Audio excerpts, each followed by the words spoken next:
The 3DS is a system that has a deep personal significance to me. Released in March 2011 in North America when I was just freshly 8 years old, it was the first console I had which truly and entirely felt like my own, and playing games like Majora's Mask 3D and Mario Kart 7 made the console feel like the biggest technological leap I'd ever taken. It was also a complete disaster upon launch, originally being sold for $250, which is equivalent to $355.43 today, and for those fake European people the government keeps lying to me about, is 262.79 pounds. I don't know what the point would be. I don't know what that is in cents. I don't know if there's pound cents, but that's what it would be. On top of costing the modern equivalent of $355, the original 3DS was also painfully small. The 3D was booty buns because it only worked from one angle, and if you slightly deviated from that, it looked something like this. The eShop wasn't even a thing until 3 months into the console's lifespan. Oh, and the classic console launch killer, there were initially no good games. When the 3DS first launched, you had such great options as Nintendogs Plus Cats, Madden NFL Football,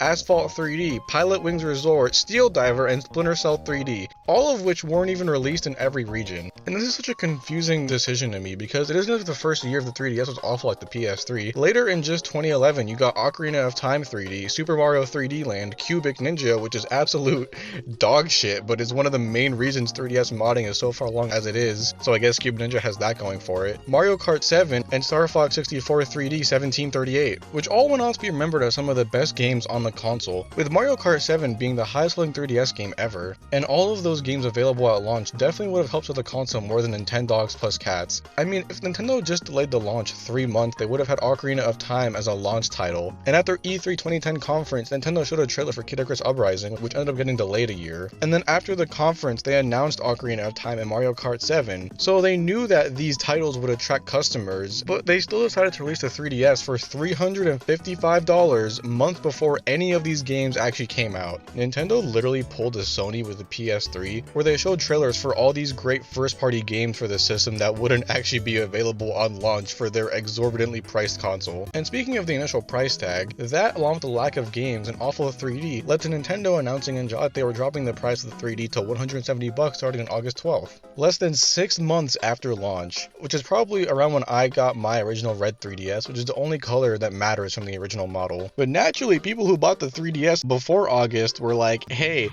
what the fuck? So Nintendo released the Ambassador program. Basically, if you bought an originally priced 3DS and logged into the eShop and updated your console before August 12th, you got 10 free NES games and 10 free GBA games, along with a certificate that you were a 3DS ambassador, which are both now pointless thanks to piracy. I know Nintendo is a soulless company that doesn't give a fuck. I mean, ignoring them enslaving someone for the rest of their life, around this time in the early to mid 2010s was when Nintendo were doing their whole fuck shit of copyright claiming people on YouTube for showing footage of their games. But an $80 price cut and 20 free games is still a pretty great bargain considering that they very easily could have just not cared and said, hey, too bad, like they do nowadays. These are all the NES games they released early in the Ambassador program, and these are all the Game Boy Advance games. But the only one here that matters is Fire Emblem the Sacred Stones, because I originally played this on my phone with an emulator, and through black magic I was able to transfer my save file onto my 3DS. The interesting thing with the Ambassador program though is that Nintendo never released these GBA games outside of the Ambassador program. The NES games were made available to the public later, but the GBA games no, and they never sold any other GBA games in the entire 3DS lifespan, which is so strange to me because turns out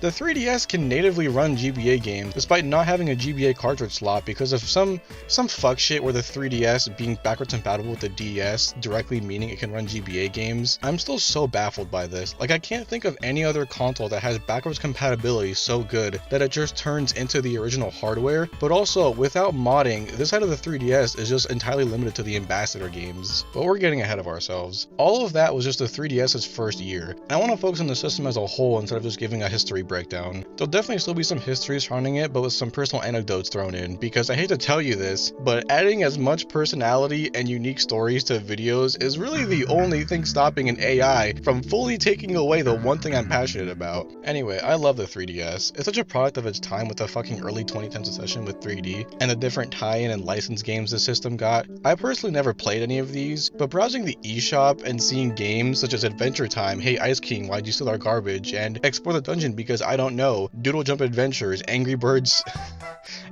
Star Wars, Teenage Mutant Ninja Turtles Marvel's Dangers of the Ooze, Disney Planes, Disney Infinity. Y'all remember y'all don't know shit about Disney Infinity. I never played it, but I remember seeing it fucking everywhere and being like, oh my god, who cares? And Gravity Falls, Legend of the Gnome Gemulet. All these games serve as such a violent reminder of the early 2010s.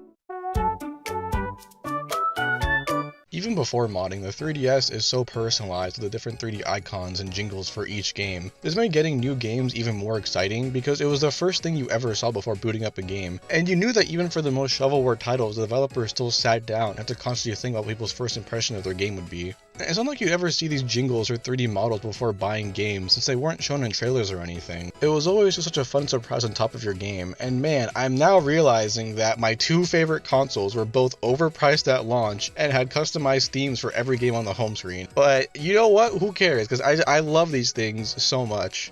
I mean, fuck's sake, I've only had my current 3DS for a few months, and I already get this visceral feeling of comfort and hominess when I hear the jingles for the games on my home screen, and I haven't even played most of them yet. But that isn't even scratching the surface of 3DS presentation, because there's also custom icons and jingles for different boring things built into this system, like the settings or health and safety information. The DSi and Wii already did this, so I know it didn't start with the 3DS, but that doesn't make it any less impressive here. There's music for literally the most mundane things, and it is all great. That whole meme of pretending to be busy on your phone but actually checking the weather app is actually accurate for the 3DS because goddamn, the internet settings, theme shop, and the activity log music are all fucking amazing. And I just want to give a special mention to the activity log because I didn't even know this was a thing until I bought my newest 3DS, and I love it. It's just this cute little personalized book you can flip through that shows your playtime in games and applications. And speaking of the activity log, my girlfriend always pokes fun at me for playing so much Fire Emblem Conquest, but when I went into the activity log, turns out she's played New Leaf for almost 5 hours more than I've played Conquest, and has also elapsed said playtime with a little over 1/3 of the amount of times played as I have, and her average playtime is 1 hour and 4 minutes, whereas mine is only 22 minutes. There was of course the eShop that not only had its own music, but music that changed at different points of time, resulting in 9 entirely different themes across the 3DS's lifespan. And that isn't even all of the eShop themes, because some of them were exclusive to the Wii U, which in total results in 13 different songs. The Switch eShop, despite being an absolutely garbage digital storefront and being the most bland interface possible, still has never had a single fucking song. My personal favorite 3DS eShop theme is the June 2011 one, which for some reason my new model of 3DS also still has, but the July 2014, January 2015, and September 2015 versions are all also amazing. Also, can we appreciate that Nintendo wrote entirely new music for the eShop 4 times in 2015 alone? That's such unnecessary dedication when most companies, including them now, don't even bother with adding music to their digital storefront. Like, I know Nintendo sucks, don't get me wrong, like them fucking trying to say that emulation is illegal and there's no wiggle room on it, despite emulation being fully legal and them doing it on their own systems. I know they suck,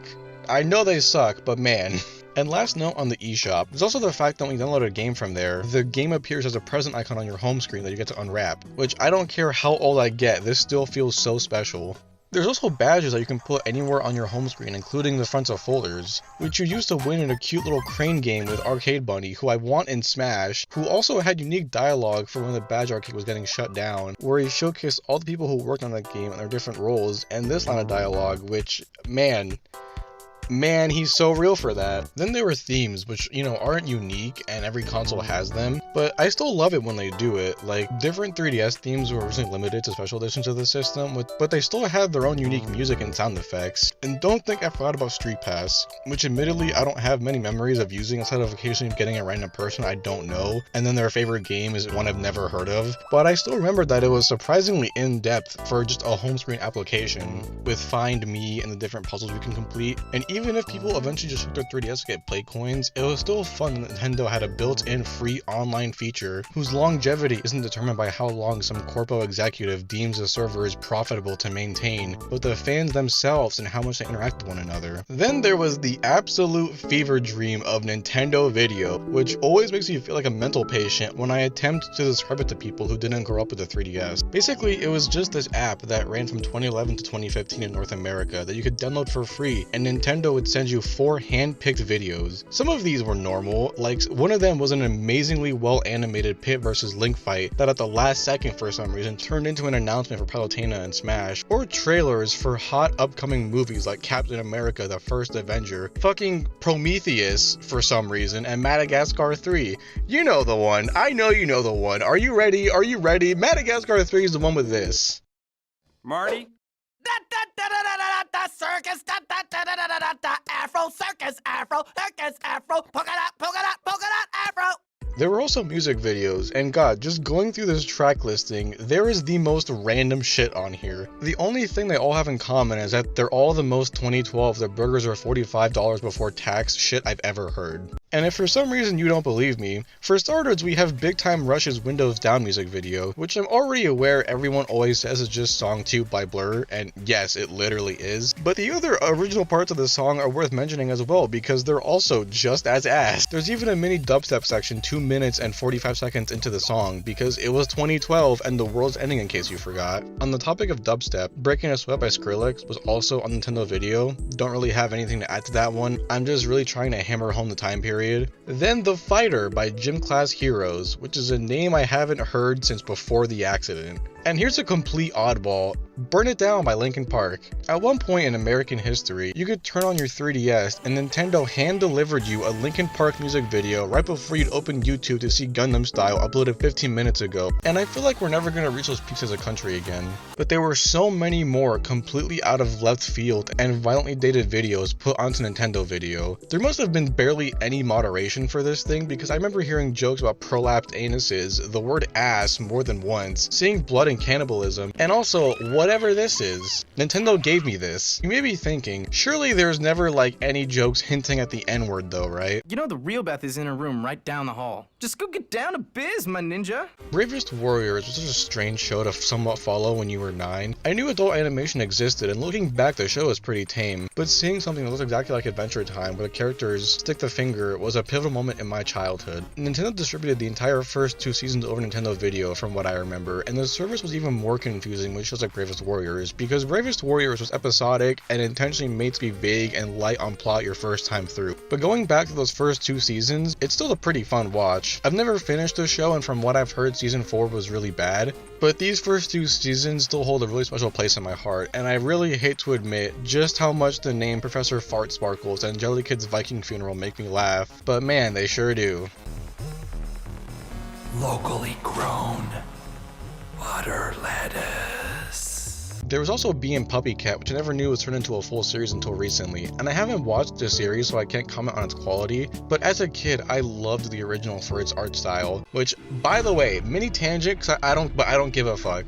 This is not the Cal Arts art style, okay? Cal Arts is not an art style. Cal Arts is a fucking art school. The same people that made all the super edgy and like pointy fucking 2000s cartoons went to Cal Arts. This whole like rounded, soft, like just not too much shading art style, it is a real art style, but don't blame fucking Cal Arts. It's just a school. But as a kid, I loved the original pilot for its art style and general strangeness while still maintaining this underlying sense of comfort.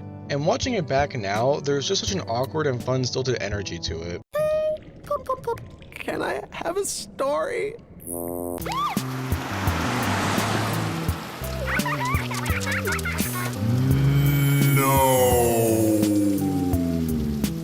Like as a kid, I was just sat there like, I don't know what's happening and nothing here really makes sense, but I really love being in this world with these characters. And honestly, this original pilot and the place it holds in my heart has kind of put me off from watching the rest of the series, because in my mind, this is just a series and I like preserving it as such. Like, I'll be honest, the limited amount I had of this show made it more special than it probably really was, but you know, I liked it. I liked it as a kid and I still do.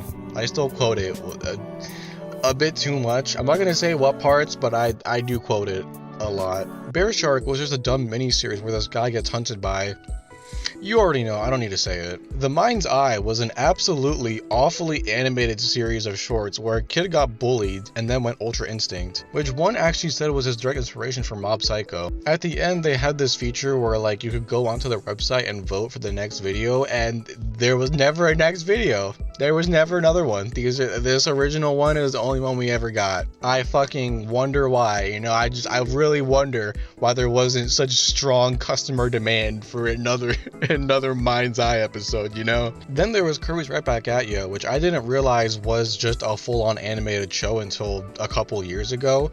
But there was a short distributed for Nintendo Video with this terrifying CGI lobster thing, and Kirby turns into this monstrosity called Kabuki Kirby after sucking up baby ice lobsters. And before you ask, yes, they included the sound effects. This isn't an edit, these are all in the short. There was The Misadventures of Link, which was just a dumb skit comedy Nintendo made using Wind Waker HD that essentially just served as ads for the game. Looking around now, people say that this one sucked, but I don't know, I think it's cute. I really like the one where Link is so baffled by the reality of someone voguing that he throws himself off a cliff. We got the ultimate prehistoric brain rot in the form of Meet or Die. When talking about Gen Z brain rot, get MLG culture the fuck out of here, because Meet or Die, absolutely the beginning of brain rot. Meet or Die and its consequences have been a disaster for the human race. Of course, there was also Charlie the Unicorn. I don't know why they put this out like years after the original came out, but okay, sure, why not? And surprisingly, a great Shaun the Sheep animation. But the last two I want to mention are first, Palutena's Revolting Dinner. Basically just these two fully animated shorts where Palutena makes dinner and then it becomes sentient and fights back. They're both really well animated and were actually animated by Shaft, who is the same studio behind Madoka Magica and the Monogatari series, which probably explains why the second short contains a Palutena bath scene. And the last one I want to mention is this Rosanna Pansina video where she makes video game cookies, and if you look in the background, there's just two dinosaurs getting it on. This is all content within a single app on the home screen. It wasn't a paid service or a game, it was just one of the many weird things Nintendo tried in this era, which led to the 3DS being such a fun, personalized console, and it's part of the reason why I'm so nostalgic for that early 3DS and Wii U time period. I mean, this is the I gotta get back to playing Animal Crossing New Leaf on my Nintendo 3DS era Nintendo. The same era of Nintendo where they had Luigi do the Harlem Shake for the Year of Luigi, which resulted in $456 million in losses. I cannot express just how much we used to be a country.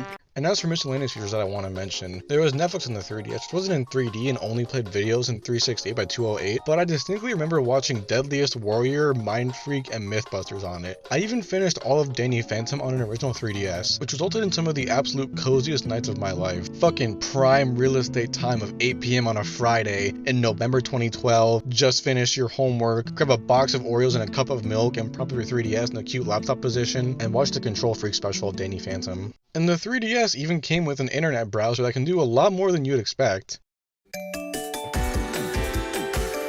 Around the same time that Jason Derulo's It Girl graced all of our 3DSs, Nintendo released the 3DS XL for $200, of which the only model that matters is the New Super Mario Bros. 2 edition. And I say that because I own one, here it is. Despite being the kind of kid who only ever ordered chicken nuggets, I traded in my original 3DS for this one right here. It genuinely felt like a massive moment of sacrifice, where I was having a whole fucking anime dialogue in my head with that music from Death Note playing, where I was like, if I trade in my old one, I can finally be one of those cool kids with an XL, and it does all the same things as a 3DS, and even includes a free game, but then I'll lose my old 3DS forever, and that's special to me. And then I saw that the XL was also red and immediately switched up on my day one. I don't know what it is, but this thing doesn't charge. And almost 10 years ago now, I lent this thing to a friend of a friend, and when I got it back, there were these weird marks in it. It still worked for years after that. These marks only cosmetically fucked it up, which I didn't really care about so long as it still worked. But all this time later, and even after asking several people, I still have no idea what the fuck caused these. So any guesses would be appreciated, because this has been a mystery to me for over 10 years, and I'd really like any second opinion on it. And also there's a piece of tape right here that serves no function. I don't know why this is here, but it just is, and I guess it will be forever now. There's really not much to say about this model. It's just bigger, and the different buttons in the bottom are actually separated now. But for some reason, the headphone jack is all the way over here instead of in the center, like with the original and later models. And also the power button is like sunken into the console, which I am not a fan of, since you have to like use your thumbnail to push it in. And some people say that they prefer this, since they'd accidentally always push the power button on the original model, but that just sounds like a skill issue to me, because like this is how the DS and the DSi turn on. Like I how do you not know by then? And also, the original 3DS XL started this trend of molding the names of buttons and the 3D slider into the console itself, which looks good up close, but from a distance, it just looks like there's nothing there. This isn't even the beginning of all the different design choices and models for the 3DS that Nintendo put out, because a year later in 2013, when Pokemon X and Y came out, they launched a 2DS for $130, which did all the same shit as the 3DS minus the 3D feature, and none of the models for this thing fucking matter because I don't fuck with cheese. Actually, okay, one 2DS model matters, which is a clear yellow one. As someone who loves 2000s nostalgia, I always inevitably see posts about people missing transparent tech like the iMac G4 and the Nintendo 64, and this collage is always posted like, oh yeah dude, I remember the blue transparent PS2 and the Game Boy and the Dreamcast. That shit was so Y2K Cybercore coded, dog.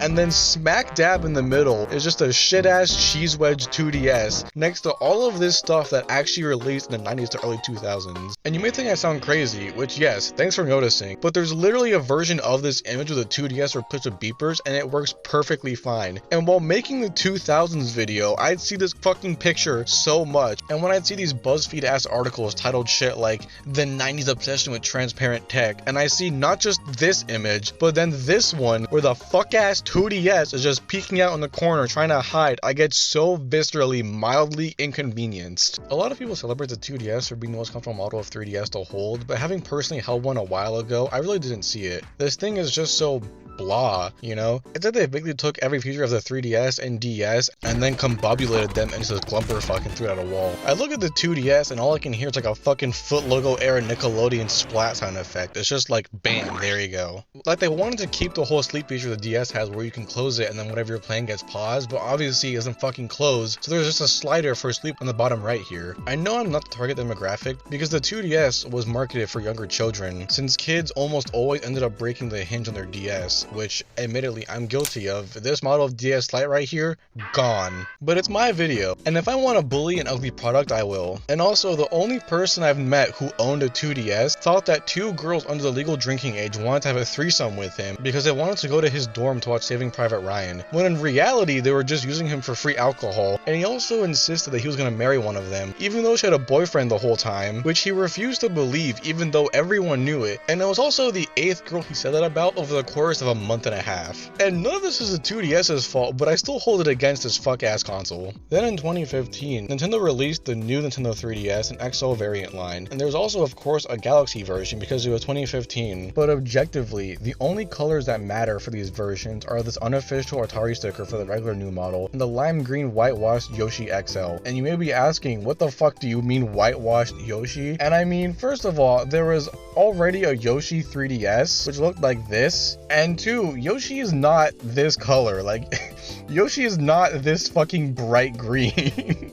But I don't give a fuck because I love my Michael Jackson Yoshi 3DS. These are both essentially the same. The only difference is obviously the size, and also the new 3DS, the original size, came with swappable faceplates. Not the bigger version, just a smaller version, which is cool until you realize you have to unscrew the back plates to change the bottom panel. And on top of that, these are the only models of not just 3DS, but DS ever, where you had to screw off the back panel to access the SD card, rather than just being able to flip this cover here, which I had to do for my new 3DS XL when I modded it, and because of course nothing can be easy, it also uses these comically small screws that I nearly lost several times during the process, and had to go buy a $6 screwdriver for them that I'm almost 100% sure I'll never use again. Nintendo had a built-in workaround for this, but from what I've seen, it's only really used for photos and videos, and modding your 3DS to use FTPD is a lot better. Oh, and when these new models came out, they didn't come with a charger. Mine did, so it didn't really matter to me, but I find that hilarious and wanted to mention it. Like, they were just like, okay, here you go, here's a new 3DS, no charger, you have one, right? No? Well, it's separate, go fuck yourself. As for other quirks about these things, I mean, the 3D on the new models is a lot better since it tracks your face, and although I've only played the very beginning of the game, the 3D looks really fucking good for Mario & Luigi Dream Team. And also, I wasn't aware of this until busting out my old one, but on the new XL, the buttons are slightly bigger and farther apart in the old model. I know the size difference probably isn't super noticeable on camera, but you can definitely feel how cramped the regular XL buttons are compared to the new ones. But other than that, there's just a lot of strange and unappealing changes with this thing. For starters, the game slot, power button, and stylus have all been moved to the bottom of this system, which is still a massive culture shock, and my muscle memory still hasn't fully adapted because I've owned every single DS since the DS Lite, and this is the only fucking model where that isn't the case. I have to unlearn 20 years of muscle memory for this fucking console. Also, there are these ZL and ZR buttons on the back, which either don't do anything most of the time, or are the exact same functionally as L and R. Granted, I haven't played any exclusive new 3DS games, but I have played Fire Emblem Fates and Majora's Mask, which were both made after this new model came out, and neither of those games had any support for these extra buttons, and only Majora's Mask had C-Stick support, despite Fire Emblem Fates having this version where you can go like,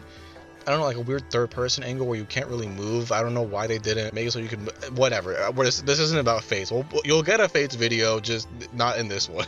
I will say though that the ZL and ZR buttons are convenient for navigating the home screen though. They at least have that going for them. Oh yeah, I should probably explain new 3DS exclusive games. It's fucking self-explanatory. Like, you possess basic reading comprehension. You're not a child. Alright, you get it. This was a concept that was doomed to fail from its very conception because, one, general interest in the 3DS was already kind of starting to wane in 2015, but as developer/publisher, you run way more financial risk releasing something much more demanding to a select group of customers within a much larger one. It's just simply more reasonable to release games that can play on every single model of 3DS and 2DS, and then add in C6 support to throw new 3DS owners some sort of bone, even though the camera control that they got is entirely optional for the game in question. Speaking of exclusives, man, did Xenoblade Chronicles get fucked over. When it was first released, it didn't come to North America until 2 years after it released. Then it was exclusively sold at GameStop and Nintendo's online store in North America, which made it even harder to get, and it was only sold at exorbitant prices secondhand for a while. And then when it was finally given a second release for a much more popular console, it gets exclusively released on a version of that console only a small consumer base would have. I mentioned Xenoblade because, one, it's funny, but this game was the sole reason that in 2015, as a 12-year-old, I did feel like I was missing out by not getting a new 3DS, because I saw Chuck Conroy play Xenoblade Chronicles on the Wii, and at the time, it was the biggest and most complex RPG I'd ever seen. I mean, you already feel like you're missing out as a kid when you go on YouTube and see people play games that you weren't able to for whatever reason. But then it was like, oh my god, that thing I've only been able to see through my phone screen because who the fuck still owns a Wii in 2015? I can actually play that game. I just need this new model of 3DS. That's the sole reason I got a new model now. Simply because I didn't get one as a kid, and after some time at my old fuck ass job, I realized that nearly all of my money was going solely towards groceries and bills, and if I didn't reward myself for something beyond the necessities for survival after standing in one place doing the most mundane shit on repeat for 8 hours a day 5 times a week,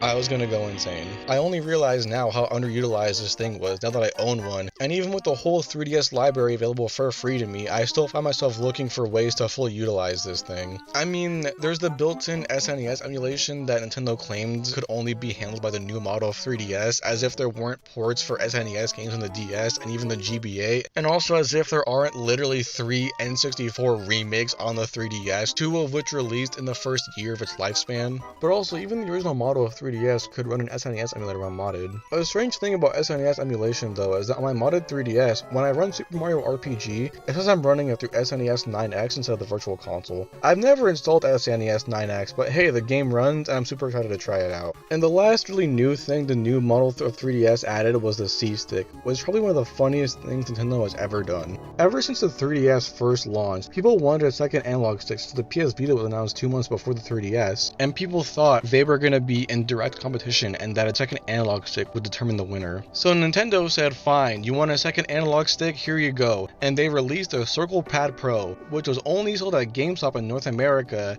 and only a few games supported this, but my favorite example was Kid Icarus Uprising. Everyone complained about the controls for this game, and this isn't a flex because I don't care. Like, it's not, like, who gives a fuck, but like me personally, as a kid and even now, I don't really find them that bad, but I am right-handed, so that's probably a big factor, I will admit. And Nintendo's solution to this problem is that instead of just using both sticks on the Circle Pad Pro, they just flipped the controls around for people who are left-handed so that now you move with the right analog stick and aim with your left hand, which I'm sure wouldn't cause any muscle memory problems. It isn't like movement has been tied to the left side of a controller since the days of arcade games. Nintendo also spite released the Circle Pad Pro XL, which was only made available through their website. And then finally in 2015, eventually Nintendo said, fine, let's put a built-in second analog stick for camera control. And instead of doing what they already did with the Circle Pad Pro and every other controller released since the fucking PS1 in the mid-90s, they added in the fucking C-Stick. When I was a kid, I wanted this thing so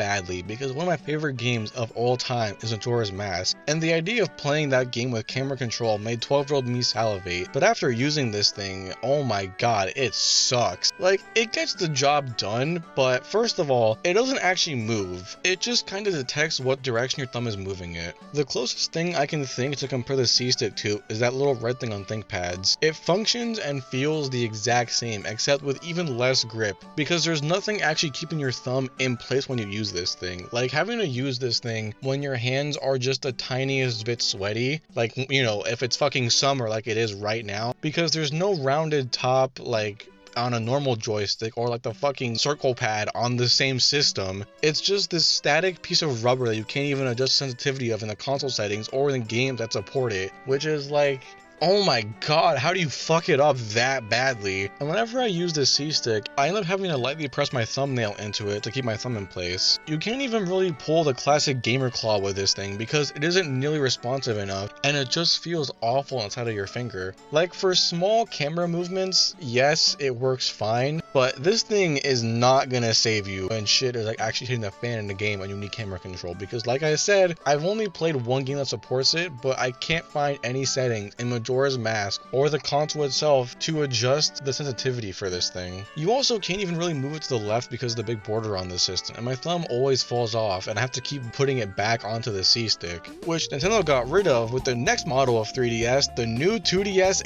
XL. Don't worry, I also had no fucking clue this thing existed. The new 2DS XL released 6 years after the original 3DS in July 2017 for... And I really can't believe I have to say this because it was only 8 years ago. I distinctly remember 2017, but that's still enough time for inflation to work its magic and make $150 turn into the equivalent of $195.75 today. What the fuck is happening? The only model of the 2DS XL that matters is the white and orange one because I love the aesthetics of Mirror's Edge and Remember Me despite playing neither. And also the white and lavender one is an honorable mention. So for anyone keeping track, these are all the only models of 3DS that matter. When it comes to this thing, the only comments I really have on it are, first and foremost, I love the trim and accented colored buttons and D-pad on the 2DS XL that no other version of 3DS had, other than this orange and black and turquoise new 3DS XL. Oh, and that orange and black original XL. And also, it's interesting that all of the hardware in the 2DS XL was moved to the bottom screen, and the top screen is literally just a screen with nothing else. I do mean everything, by the way, because even the speakers are on the bottom. They're right about where your hands would go. I mean, I haven't used this thing, but that just looks like the most obnoxious place to fucking put them. Then there's the fact that the front-facing camera is on the hinge, and the hinge is just entirely visible, and the rear-facing cameras are, like I said, on the bottom. This thing is a fucking nightmare. And despite not having 3D, it still has two cameras where you can take 3D pictures. So, you know, if you ever want to take a 3D picture in the 2DS XL, you can do that and then transfer it over to your actual 3DS with 3D, and then you can see it in its full glory. Why did this thing come out in fucking 2017? It came with this comically small stylus and a charger, so hey, at least it's got that going for it. Something also worth mentioning is that the home button was moved to the left side, and while the cartridge slot was kept in the same place as the new models, they added this hinge that covered it and also put the SD card next to the cartridge slot so you don't need to unscrew your backplate anymore. Man, I really have no idea what the fuck they were thinking with these models. Why unscrew it? Whatever. And in case you thought that 6 different models wasn't enough, then there's also a Chinese 3DS that was released under Nintendo's Chinese subsidiary iQue. And outside of looking like a regular XL, it didn't have an eShop, it couldn't play DSiWare, and only Mario Kart 7 and Super Mario 3D Land were ever officially released for the console, and they were both pre-installed on every console made because the CCP are a bunch of bitches. The last few years of the 3DS's lifespan were the textbook definition of a sinking ship. Pretty much all of the flagship titles were released in the first 3 years of the console's lifespan, and I'd personally say the 3DS's descent into obscurity started in 2015. There were still plenty of great games released this year, such as Majora's Mask 3D, Monster Hunter 4 Ultimate, and the first Yokai Watch, which I remember hearing a lot about, and I can't wait to try. However, this is the same year that Chibi Robo Ziplash and Mario & Luigi Paper Jam were released, the former of which wasn't bad through any fault of its own. It was just a product of bad business decisions. Like, what the fuck else is gonna happen when you try and soullessly turn a cult adventure game into a generic platformer for more widespread appeal? And Paper Jam, well, we'll talk about Paper Jam, but also like by 2015, nobody gave a fuck about the Wii U. The PS4 and Xbox One had been out for a year, and like I said, the really big like popular games were released in the first 3 years of the 3DS's lifespan. And 2015 as a whole was just not a great year for Nintendo, but I won't touch on that too much because that'll require a lot of context about Nintendo as a whole and the Wii U, and I like to keep this solely focused on the 3DS. And then 2016 was definitely the beginning of the end, with the Switch being announced in October, and the only real big release the 3DS saw was Pokemon Sun and Moon, which definitely divided the fan base. The marketing leading up to Sun and Moon made these games seem like a celebration of the series' history up until this point, since 2016 was the 20th anniversary of Pokemon, but a lot of people felt like Sun and Moon was too cutscene and tutorial heavy, which is saying a lot for a Pokemon game. I mean, even in my personal life, Sun and Moon are the only Pokemon games I've played where I have literally zero memory of them. I remember literally nothing from my playthrough other than being pissed at how late into the game Ice Stones were available. I don't even remember my starter, which is wild because I was older. I really should remember, but these games were just that forgettable to me. And again, I said Sun and Moon was the only big release this year, not the only quality release, because Kirby Planet Robobot and Rhythm Heaven Mega Mix both came out this year, which are both great, but the average person isn't as likely to know about either of those games.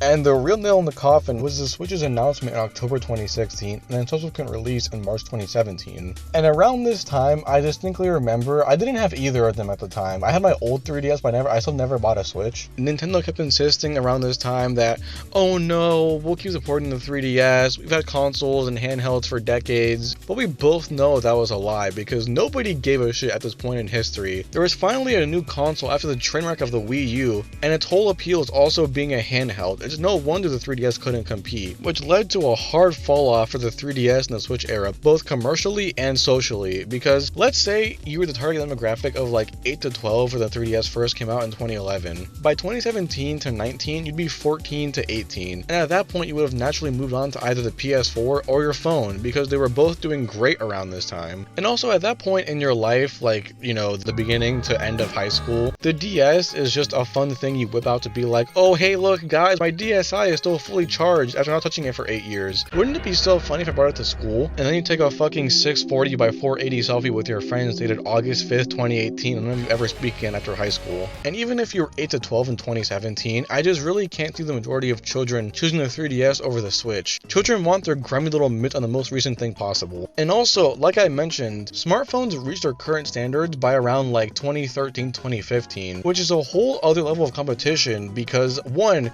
when the 3DS first was announced in 2010, they were still concerned about smartphones because in 2007 the first iPhone came out, but it still wasn't like commonplace back then, but it was still somewhat of a concern. And later on in 2015, Nintendo was even like, okay, phones are kind of important. We should make mobile games now. Thankfully, they didn't really go super into that, but you know, it's just really telling that when the 3DS first came out, phones were still somewhat cause for concern, and like 6 years later in 2017, I can't even fucking imagine. Because why would children want to play the 3DS when you have an even more portable device that can do literally anything you want, faster and in better quality than the 3DS can put out? Like, what business does the console with a fucking 240p screen have in 2017? And again, there were good games being released for the 3DS like Samus Returns, Ever Oasis, and Fire Emblem Echoes, but it was so clear that Nintendo had just slowly stopped caring by this point. I mean, the last 3DS game they developed was WarioWare Gold in 2018, and if you go on Nintendo Live, which I know isn't an affiliated company, don't worry, I'm not stupid, and you look up each year's release, you can see that as the number of Switch games goes up, the number of 3DS games goes down until there's just 5 in 2019,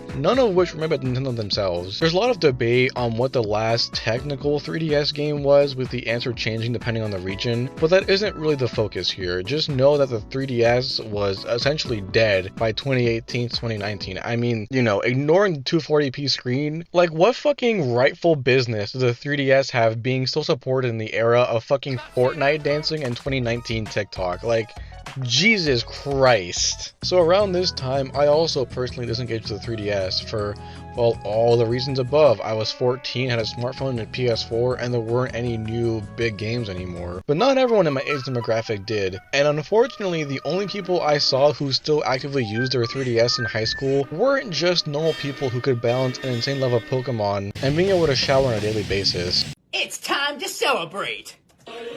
This is a certified hood. They were the kind of people that bring their laptop to school and play Toho with the volume all the way up in gym class, and would revolve their whole life around the fact that they fucking downloaded their whole personality from a Danganronpa character. I know you already know the exact type of person I'm talking about.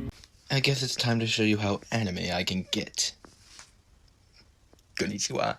The ones who nowadays would go on VR chat with just the most obnoxiously colored furry avatar with the biggest tits possible and complain about phantom touch before growling at you and having VR sex in the other room. The kids that quote Filthy Frank and iDubbbz thinking it made them cool for saying in almost every conversation and say, whoa, it's just shock humor, bro, calm down. You being an SJW right now makes me want to drink bleach and kill myself. Before opening their 3DS in 7th period chemistry, and this was their home screen. Are you serious? You looking for a fight with that son? Fair-talking lollies? Hell yeah. Their YouTube watch history consisted of nothing but 3-hour triggered feminist gets owned compilations, cowbelly meme compilations, and Reddit text-to-speech videos. They looked like a man-child version of Russell from Up, and only ever talked about fucking Ruby and Voltron Legendary Defender while blasting fucking electro swing from their phone speakers in the hall while you were just on the way to 5th period Spanish trying to find a reason to keep going. But the biggest showcase of the 3DS's gradual decline in popularity is what happened to the Mario and Luigi series. I'm not giving you a breakdown of each game's development, story, and gameplay, don't worry, but this was a hugely popular handheld series for Nintendo, with Bowser's Inside Story being the highest-selling Mario RPG ever, and with each installment other than Partners in Time, which was just an okay fever dream, Alphadream just consistently kept topping themselves. But with their first entry in the 3DS Dream Team, they were already facing a lot of trouble having to develop a game for brand new hardware and hand-drawing stereoscopic 3D pixel art, on top of being under a lot of pressure to somehow deliver something even better than their highest-selling game ever. And while Dream Team ended up looking gorgeous because of its art style and was generally well reviewed upon release, Alphadream were still really struggling by this point. So was Paper Mario around this time thanks to Paper Mario Sticker Star, which is regarded as one of the worst fucking things Nintendo has ever put out. And my experience with Sticker Star is that I played it when it first came out and got bored, thinking that maybe I just need to try it a bit more. And then I forgot about it, and the cartridge was just left to rot in the door handle of my mom's car for 7 years before I found it and realized the cartridge had turned yellow. I also watched a Shaka Conroy video on Sticker Star, and first and foremost, his style of video is so perfectly suited to video essays I can't believe he hasn't made more. But also, wow, is that game a shit show beyond what I saw in my brief play session.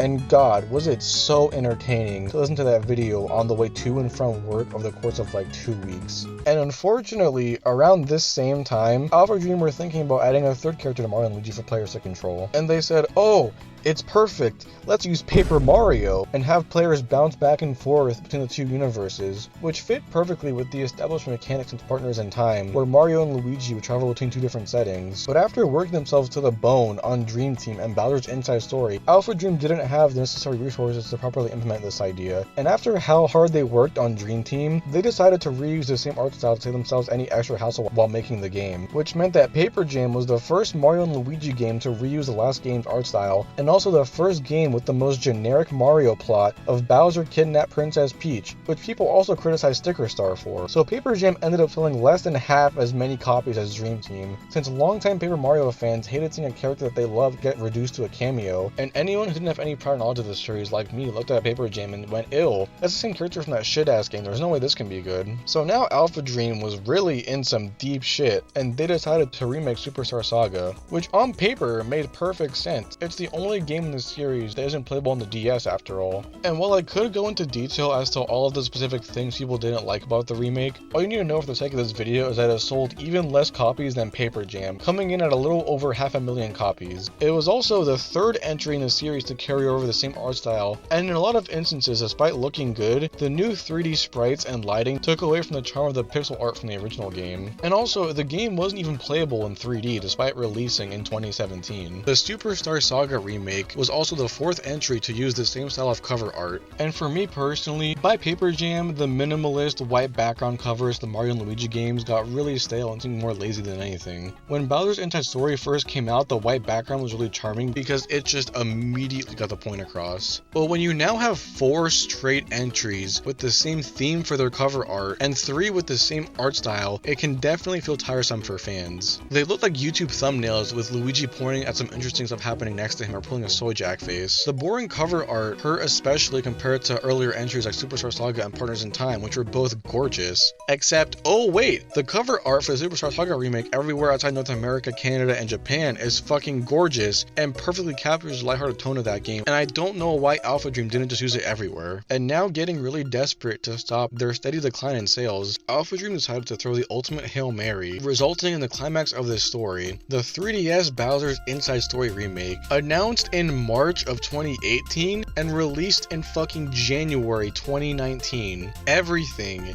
and I mean every single thing about this game's sole existence, set it up for failure. For starters, you could already play the original on the 3DS since it's backwards compatible with the DS, so the remake was already pointless. It was now the 5th entry reusing Dream Team's art style, which again, I love this art style, but come the fuck on. The game didn't play in 3D either like Superstar Saga's remake. It released after the holidays in January, and the Nintendo Switch had already been out for 2 fucking years and had all of these games. And all of those factors combined resulted in the Bowser's Inside Story remake, a remake of the best-selling Mario RPG at the time, and to this day, mind you, selling 22,000 copies in its first 3 weeks. Marvel vs. Capcom Infinite sold more than this. Redfall sold more than this. Fucking Concord sold more than this, making this the worst selling Mario game since Mario Clash on the Virtual Boy. And in case you're wondering about how many copies Bowser's Inside Story's remake sold in its lifespan, Famitsu reports a whopping 34,523. It's not even necessarily a bad remake, but it's not a definitive upgrade, and it falls more into the it depends on what you want category. Because like, yeah, there's the option to skip tutorials and fast forward through cutscenes and other quality of life features, but also it runs at 30 FPS on the 3DS when the original ran at 60 on the DS. The art style is technically newer and better, but also pixel art doesn't really age, which is why games like Minish Cap still look great. And also, like I mentioned, it looks the exact same as the last 4 games in the series, whereas the original had a totally unique art style, and there was just a lot of other small changes, which I know fans of this series will probably be upset at me for not mentioning, but I'm just trying to give as succinct an overview as possible without derailing the whole video. When asked why Alphadream decided to remake this game instead of Partners in Time, which would have made more sense chronologically since it's the second one, Alphadream's producer said that it was because Bowser's Inside Story was the most well received, which is hilarious because the remakes didn't even sell 40,000 copies in its lifetime, and I can only imagine the alternate universe where Partners in Time, the second worst selling game in the series, was chosen for a remake in fucking 2019 for the 3DS. Oh my god. And when asked why Alphadream didn't make it for Switch instead, they said it was because they wanted to preserve the dual screen gameplay of the original. But in reality, the studio just didn't have enough time, staff, and resources to rework a game from the ground up for yet another console they'd never developed for. Since now, rather than coming off the heels of their most successful game yet, on top of all those issues was 2 games with declining sales and $4.3 million of debt in 2018. Eventually, in October of 2019, that same year, Alphadream declared bankruptcy and was shut down. And while the declining sales after Dream Team were a big part of that, there were also a lot of employee reviews of Alphadream that reporting heavy crunch culture and poor working conditions. And while I already knew Paper Jam and Paper Mario as a whole around this time were dog shit, the YouTuber Lizardy has really good videos on Alphadream shutdown that really helped add more details, which will be in the description. And I'm only saying all of this because this was an insanely popular Nintendo series that suddenly and indefinitely just died, largely due in part to how unpopular the 3DS was in its later life. And although we now got Brothership last year from Acquire, I really feel like Bowser's Inside Story is just the ultimate example of how forgotten the system was later on. But also, the 3DS's unpopularity wasn't due to bad games or anything. Like, while they didn't sell well upon release, Superstar Saga and Bowser's Inside Stories are both great games at their core, with Superstar Saga being one of my favorite games I played last year, and the last few titles for the 3DS were pretty good. It's just that when you're 7 years into your lifespan, and everyone is focusing their attention on smartphones, the PS4, and direct in-house competition in the handheld market, a slow fade away is inevitable. That is, of course, unless you mod your 3DS, which the memes fucking lied to me about, by the way. Like, modding your 3DS is not relatively easy. I didn't brick my console or anything, but while attempting to install MSET 9, I ran into the whole you don't have one IDO, you have zero problem. So I checked the 3DS hacks troubleshooting page, and where it says you have, it has a pound symbol instead of a number, and since there aren't any other pages for this specific issue, I figured this page would have had a universal solution no matter what the number said. But in my case, it said 0, and I forget exactly what I did because this was months ago, but I'm pretty sure all I ended up having to do was just make a folder called Nintendo 3DS. But other than that, I will admit it was a pretty smooth, albeit time-consuming process. I allegedly pirated a lot of PC games in the past, so whenever I have to go into File Manager and different folders to fix some very specific fuck shit, I just immediately go into bitch mode, I'll fully admit. And also, people usually say that you should never follow a video guide because they become outdated very quickly and they skip steps and whatnot, but I'm a visual learner, and just seeing instructions written out when it comes to anything involving tech is like the quickest way for my brain to short circuit. So I followed this Kev Dog Plays video while also cross-referencing with 3dshacks.guide, and even though we had different models of 3DS, it was still a pretty painless process, and all the steps were pretty much the same. Not that I'm encouraging everyone just flat out use a video, but if you're also a visual learner, watching a recent video while also checking each step online with the official guide is a much more painless way to do it. And what a great decision modding my 3DS was, because the amount of customization I have now makes the console feel as fresh and exciting as it did when I was a kid. Just being able to play all these games I never heard about for free, or trying out ones I heard about when I was younger, is so much fun. Granted, there were never really any 3DS games that I wanted as a kid that I didn't get, because as bratty as this may sound, I got every game I wanted, but also, these are all the 3DS games I personally own, and one of them was literally free because of the Nintendo bundle. But being able to go back through a console's library, being able to back up my old saves from when I was 11 and 12, download DLC for games that's no longer available, and download custom themes, god, I love this thing so much. It's genuinely become one of my favorite consoles I've ever owned. I started playing Pushmo after I first modded my system because I kept seeing it pop up in discussions about abandonware, and you know that I absolutely fucking love playing games that are no longer commercially available through legitimate means, and Pushmo is just a fucking cute little amazing puzzle game that genuinely gets really hard at some point. I also mentioned this next part earlier, but I imported my Sacred Stone save file from my phone onto my system, so now my save file exists on official hardware, but also thanks to my modded 3DS, I was able to restore my Fire Red and Emerald files from my phone, so now my Charizard named Pussy in Japanese will live on forever, along with my Superstar Saga save file, which I value more than life itself. I've also got a lot of other popular GBA games saved on here that I've been meaning to try, and I can't wait to do so. Also, being able to dump a bunch of old SNES games on here is great. I tried to get into SNES emulation in high school after I played Earthbound on my phone, but eventually I found out that man, a lot of popular games like Link to the Past or Mario RPG are really precise and action demanding, and touchscreen controls kind of fucking suck. And then last year I was like, oh, I can use my computer for this, but having to convert SNES controls to something comfortable for a laptop was just a bit too awkward. So now having the closest thing I can get to original hardware is super exciting. And for the sake of nostalgia, I have a copy of Heart Gold and Platinum on here in case I ever want to start a new save, along with Mario Kart DS and New Super Mario Bros. Since I lost my original copies. And also The World Ends With You, which is yet another game I wanted to play on my phone through emulation and quickly realized would only work on original hardware. The 3DS's ability to emulate every previous Nintendo handheld with NES and SNES and even the fucking Sega Game Gear to the Virtual Console basically just makes it an endless source of fun. And this is personally what I was most excited about. As a kid, I'd always see Virtual Console games on the eShop, and I got so fascinated by the concept of virtual games as a whole. But I never actually got any because they were digital releases, and I didn't want to be one of those stereotypical kids who asked their parents for their credit card information, even though like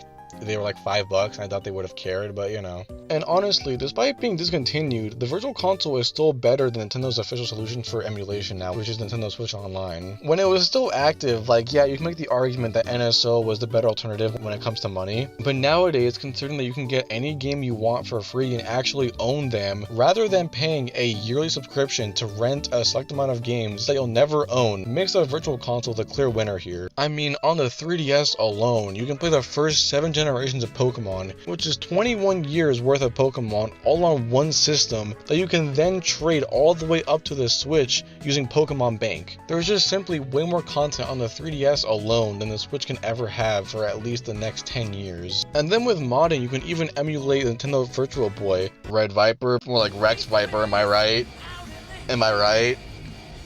Am I right? When it came to customization, I wanted to do something unique on my home screen, like those people who have different games in different groups horizontally, or who go all the way to the other end to have it be reversed. Because even on my original system, I used the default horizontal tile layout, never downloaded any themes, and I just had all this empty space I wasn't using, and I wanted some way to utilize it, but I'd rather die than be one of those fucking lunatics who just has all of their games on the home screen in no order. So for the foreseeable future, I've just got separate folders for each system. It's not super pretty, but also it's the most functional, and whatever game I'm actively playing at the time it's moved to the top. As for themes, initially I wanted to go through all of the ones that were exclusive to limited edition consoles, because obviously I never got them, but that felt too limiting and boring, so instead I went on Theme Plaza to download whatever came to mind, and I just loved being able to open my 3DS and do something different every single time. Again, I only modded my system recently though, so I've just been working through the 3DS backlog and revisiting old favorites. Like recently I played Fire Emblem Fates after not knowing there were more Fire Emblem games on the 3DS after Awakening, despite being a huge fan of Awakening, and I really enjoyed my time with Conquest and tolerated Birthright. I played through Pokemon Y again and realized that Gen 6 is just alright. I still love Mega Evolutions, but man, is it so obvious now that Game Freak had no idea what they were doing. Even as a kid, I vaguely remember thinking that I wish the game just always looked the way it does in cutscenes and the wardrobe screen, rather than the default chibi art style. The chibi art style is definitely nostalgic and cute, but man, like,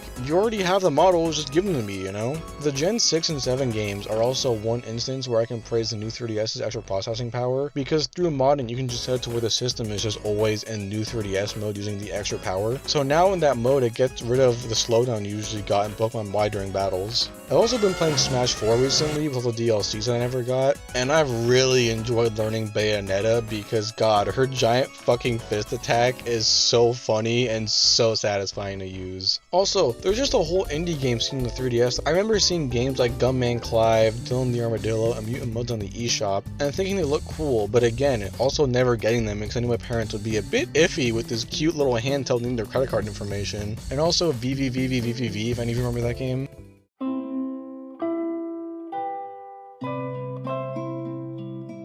Inevitably, all models of the 3DS were officially discontinued on September 16th, 2020, and at this point it was really only a matter of time until Nintendo just entirely stopped caring about the thing with how well the Switch has been doing for the last 8 years. And on March 27th, 2023, the Wii U and 3DS eShops were shut down. And while you can still access the eShop and hear the music again, nothing is available for purchase unless you already own the content in question. And on April 8th, 2024, all online services for the 3DS were discontinued, which while I would be sad, not only had the 3DS run its course by that time, but also that's still an incredibly long time for a handheld console to be somewhat supported.